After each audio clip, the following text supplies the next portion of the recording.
Assalomu alaykum va rahmatullohi va barakatuh. Bugungi harfimiz zo harfi. To harfi bilan bir xilda, faqat nuqtasi bilan ajralib turadi. Zoni yo'g'on qilib aytamiz. Zo. Mashq qilishimiz kerak talaffuzimizda.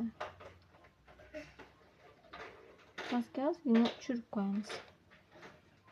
Zo. Bu alohida ko'rinishi. Endi so'z boshi, so'z o'rtasi, so'z oxiri. Bunda so'z boshida shundoq keladi, qo'li ketadi. Nuqta. So'z o'rtasida bu yoqdan bir kletka olamiz, ikkinchi kletkaga o'tamiz. Shunday bo'ladi. So'z oxirida bu yoqdan qo'li pastga kirib qo'yamiz. Zo. Zo.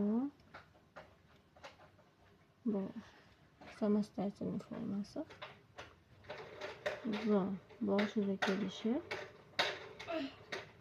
zo o'rtada kelishi, nuqtasini esimizdan chiqarmaymiz, unda to bo'lib qoladi. Zoning oxirida, so'z oxirida kelganda все, qo'li yo'q. Endi zo harfini yozib chiqamiz, butun varaqqa yozamiz. Endi bu boshida, o'rtasida, oxirida kelishlarni yozamiz.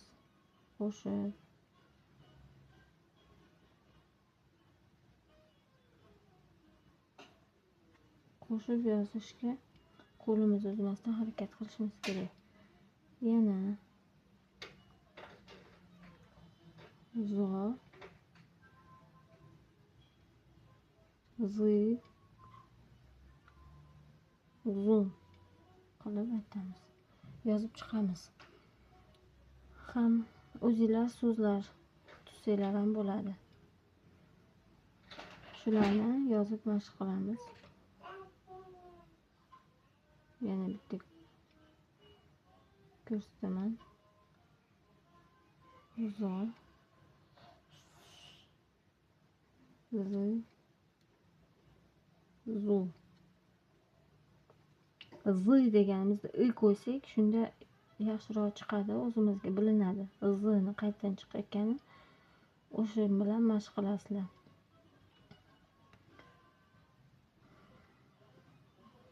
Hozircha shu.